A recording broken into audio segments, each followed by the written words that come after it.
Welcome to our Storyteller podcast. This is week 7 of our Storyteller series. Crazy, isn't it? We're week 7 Are here. you getting bored yet? I'm not. I've loved these, honestly. They have been so good for me. Do you like longer series or shorter ones?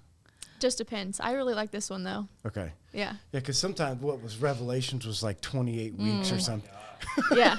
And then if I missed a Sunday, then I'd have to go back and It get confused. I love the longer ones, but I think for people, they're like, okay, change it up a little bit. No, I don't think so. Okay. Anyway, so our series we're doing is called Storyteller. You know, we always Shanghai these somehow. That's right. So, yeah. So, talking about the parables that Jesus told to people. So, so we're having different guests on. This week is Elena Steely is our guest. Hello, Elena. So we're going to read the parable, which is the parable of the great banquet, and it is Luke 14 and 12 through 24. Then Jesus said to the host, "When you give a luncheon or dinner, do not invite your friends, your brothers or sisters, your relatives, or your rich neighbors. If you do, they may invite you back, so you will be repaid. But when you give a banquet, invite the poor, the crippled, the lame, the blind, and you will be blessed. Although they cannot repay you, you will be repaid at the resurrection of the righteous." Then one of those at the table with him heard this. He said to Jesus, "Blessed is the one who will eat at the feast in the kingdom of God." Jesus replied, "A certain man was preparing a great banquet and invited many guests. At the time of the banquet, he sent his servant to tell those who he had been invited, 'Come, for everything is now ready.' But they all alike began to make excuses. The first said, 'I have just bought a field, and I must go and see it. Please excuse me.' Another said, 'I have just bought 5 yoke of oxen, and I'm on my way to try them out. Please excuse me.' Still another said, 'I just got married, so I cannot come.' The servant came back and reported this to his master. Then the owners of the house became angry and ordered his servant, 'Go out quickly into the streets and alleys of the town and bring in the poor, the crippled, the blind, and the lame.' 'Sir,' the servant said, 'what you ordered has been done, but there is still room.' Then the master told his servant, 'Go out to the roads and the country lanes and compel them to come in, so that my house will be full. I tell you, not one of those who were invited will get a taste of my banquet.'" Look at that. You zoomed right through there. Like no stops, no mess ups, no nothing. I didn't do too bad today, did I? I? It's perfect. Perfect. So a little recap. So I said from the beginning, this is, I love this parable from the standpoint is it calls out fake people and it calls out excuse makers, which I think for all of us is things that we struggle with, but it's things that Jesus from the beginning said, like, listen, don't be fake, don't be a false teacher, and we can have 1,000 excuses of why we don't do things. We should probably not do that. And so in the beginning, he starts off in 13 by, there's a woman inside of the synagogue, and she's inside of the synagogue, and she's been coming, to church essentially all this time, and she's crippled, and they don't do anything about it.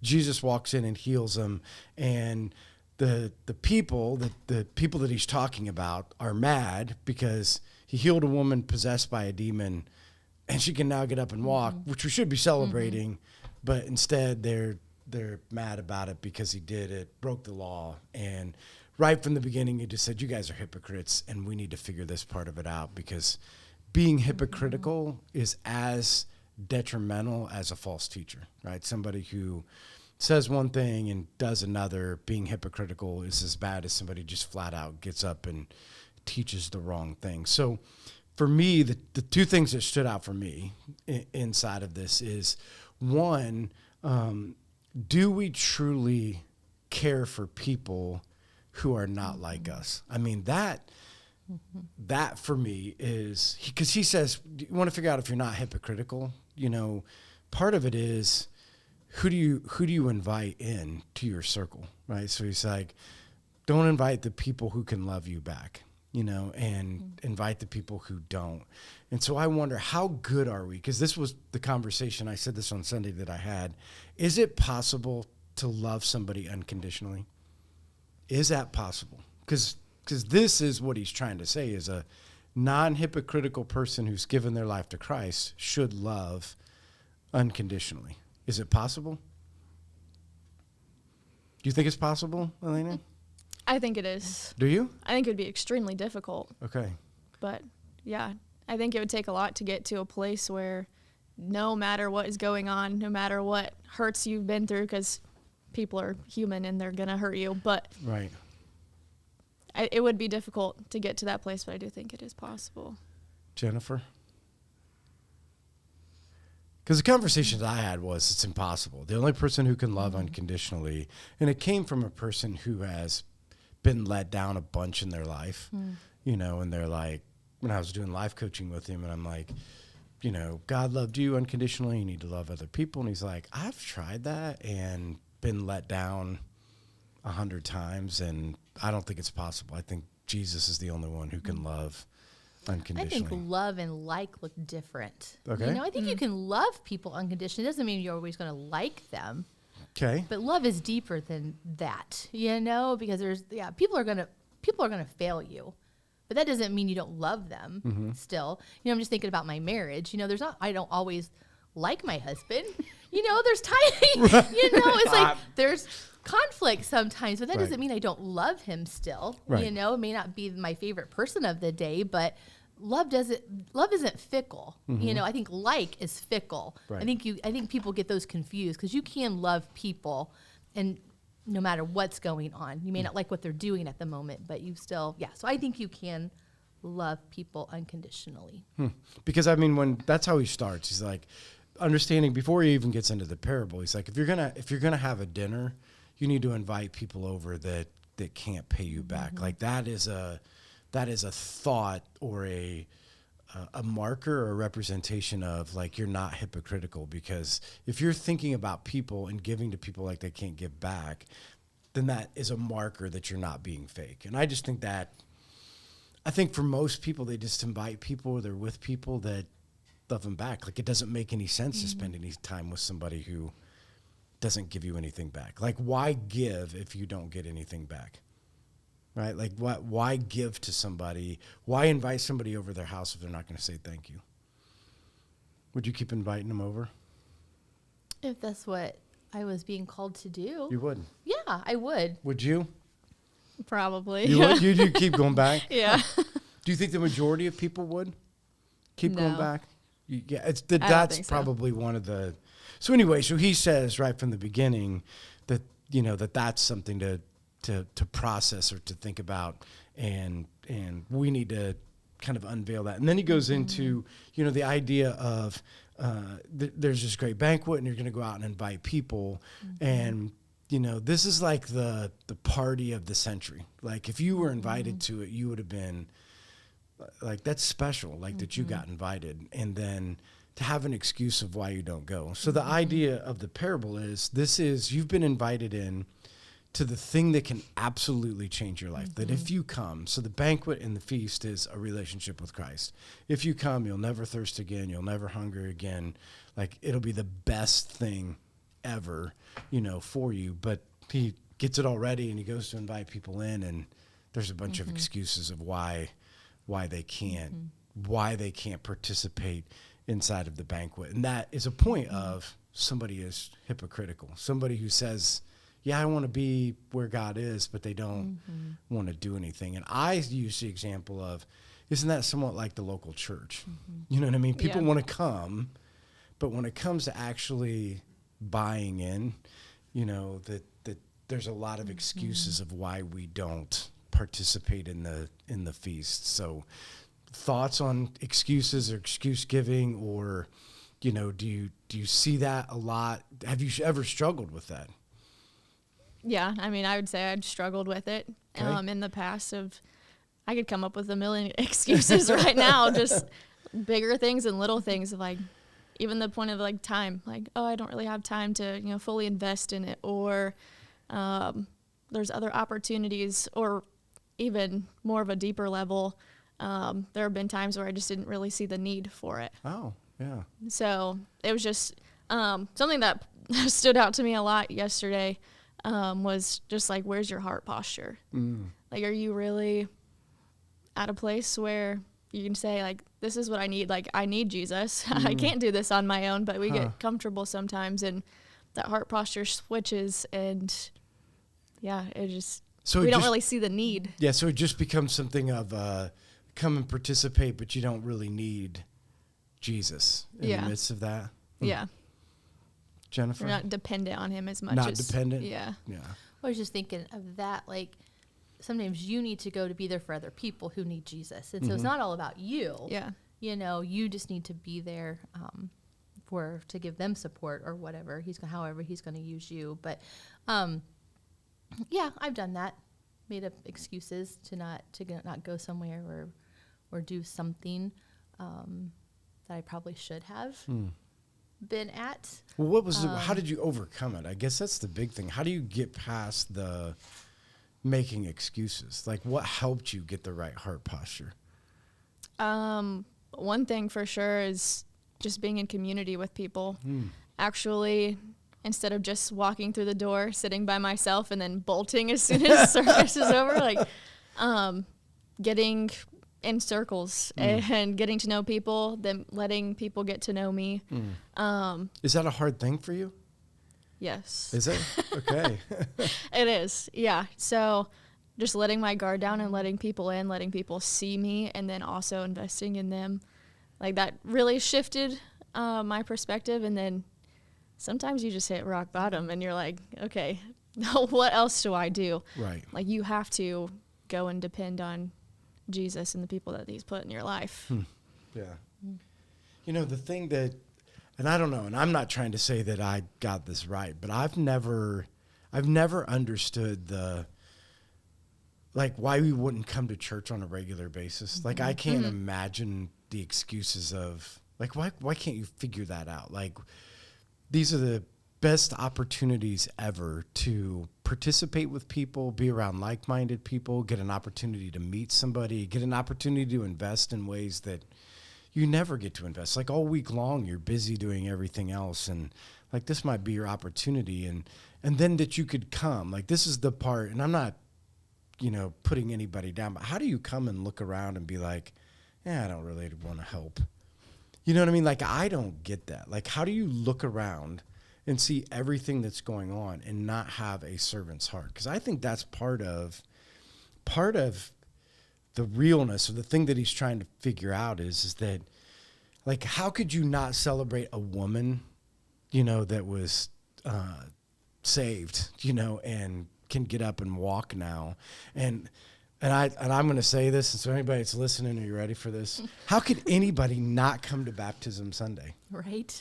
Right? Like, how could anybody look and be like, oh, it's Baptism Sunday? Or I can remember when I was a youth pastor, it was Youth Sunday, so all the people skipped Youth Sunday because they're like, some dumb kid's going to get up there, and the band's going to be terrible, and the things aren't going to be good. And I'm like, isn't this why we do, like, the whole idea of we're turning people into servants and we're seeing God work? Isn't this what we want to participate in? Are we so much in a rut that if you don't get your way, you know what I mean? Like, if you don't get the preacher you want, and he doesn't preach the way you want, and the worship team isn't as good, and we have to use a different worship team or a different worship leader or a different person preaching, that people will skip? Don't you think that's a somewhat of a revelation of where our heart's at, our heart posture, Elena? Don't you think that that reveals a little bit of our heart posture? Because it happens. Like, some of our least attended Sundays are Baptism Sunday. Yeah. Now, tell me, how's that possible? Yeah, I'm just sitting here to answer your question, because I've seen all the things that you're talking about, and I don't know how to, like, try to convince somebody that they need to. I keep thinking of they're just selfish, they're just, because when you do understand, I'm probably going to cry here, but when you do understand about the Bible, and I'm just thinking my story, when I understood what the Bible was and who God was and who Jesus was, and you really know that, it changes your life.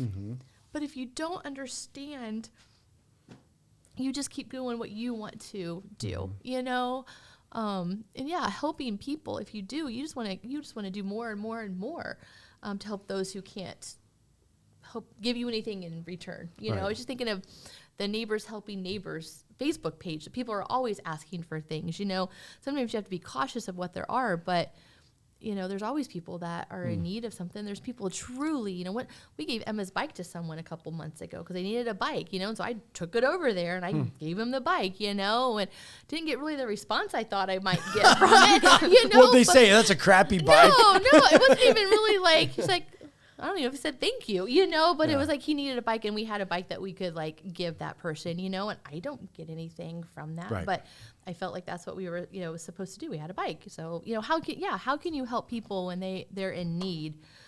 Just that little act of kindness or show them Jesus in some way. But yeah, I just think, I don't think you can convince them. I think that, do you, Elena? Like, can you sit there and guilt people? Because I've seen this. Like, we can get up front and you can be like, what's wrong with all you people? You're a bunch of idiots. And then they'll all go back and sign up to do something, And then the next thing you know, they get a little notification to say, you're on for this week. And they're like, oh, crap, I'm out. Because they just did it out of guilt. That's what I'm saying. It wasn't out of a changed heart, because that they want to. They want to be a part of a bigger mission. But I think that's what he's trying to unveil, right? Like, he's trying to figure out, how do you take that mask off? Like, how do you get to the place where, like, I think it's just okay to realize sometimes in life we're just really selfish. Like, I think it's better to just say it. Like, I'm selfish. Like, I want to do my own thing, and I don't really care what anybody else needs. I'm going to come and get what I want. And at least you take the mask off. It is who you are, instead of trying to hide behind being religious, and showing up. But yeah, I think, again, and I, weigh in on, was there anything else in it that really stuck out to you in the message? It was like, oh, this is something that, when I heard it, like, this was something that really stuck out to you? So I wrote in my notes next to the heart posture, like, why do you show up for people? Like, why do you show up and serve? Why do you do the things that you do? And I know that you mentioned it during your message, like, are you doing it for approval or the applause from people? Oh, wow. Like, hey, look at me. Like, I'm super involved in the church. I'm volunteering. And, like, I expect to be thanked and praised for it.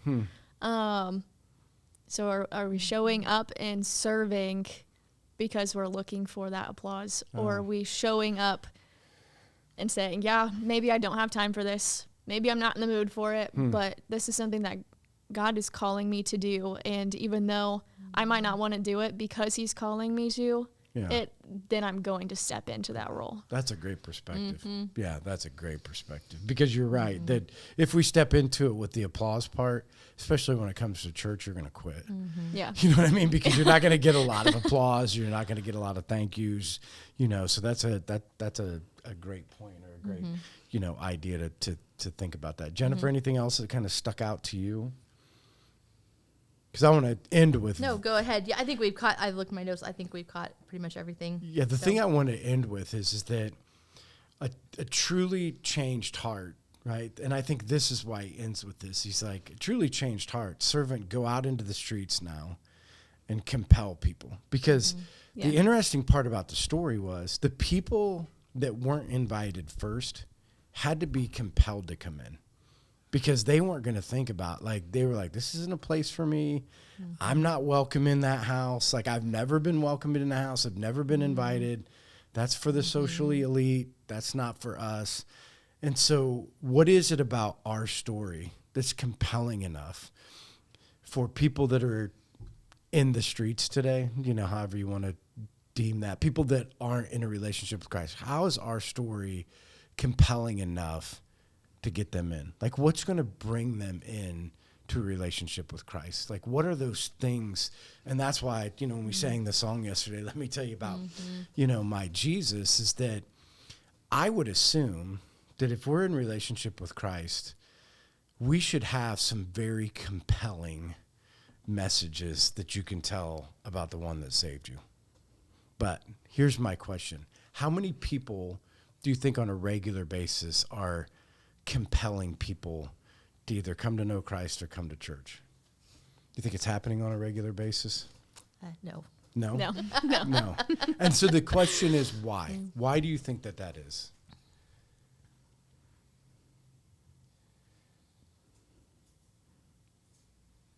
I think sometimes people don't realize the power in their story. So like they downplay it. So I had like two thoughts on that, but I grew up for a long time. Like I grew up in the church. I was saved when I was 5, and for the longest time, like life was going well. I'm like, well, I wasn't addicted to drugs. I haven't. You're the good girl that did nothing. Like, what's things. compelling about you? Yeah. So like, what, like exciting part of my story is going to compel people to be like, wow, Jesus completely turned your life around. So there's that part of it. Yeah. So that you feel like maybe you don't have a compelling story.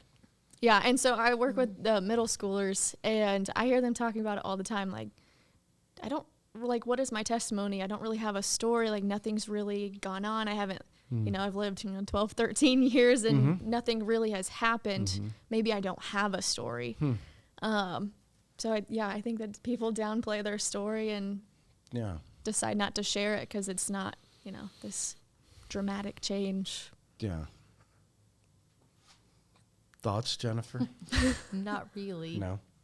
Yeah. No. So a couple things. So the one thing that I want to separate out, and I think that when they went out to the streets to compel, so you think about your own, like, I'll just think about when I'm working with people who don't know Christ, because to the best of my ability, I love to spend my time there. I love to meet people. I love to, have relationship with people who aren't there, and aren't, at that place. And I don't even know necessarily that you have to have the story, right? And in fact, this week, I got a call from a guy who said, hey, there's this lady, she's like searching to know Christ, and I don't really know what to do. Can you meet us at the LeGros Pavilion? And I'm like, yep. Okay. When? So in the middle of the afternoon last week, we meet at the LeGros Pavilion, and she's just like, I don't know, there's something inside of me that just thinks I should be searching, but what do you do? Like, what are you supposed to do with that? So I didn't go back and say, like, this was my life. I just told her about who Jesus was, right? So I didn't even tell her about my story. I just wanted to tell them about the Jesus that's incredible, right? So I'm going to tell Jesus's story. So sometimes it is telling our story. Like sometimes it is like, we can relate because we both went through, but a lot of times it's just saying, I know Jesus well enough. Like, and I think this is the struggle. Do you know him well enough? And are you in a deep enough relationship that you can sit there and say, let me tell you about my Jesus. Let me tell you about my friend. Yeah.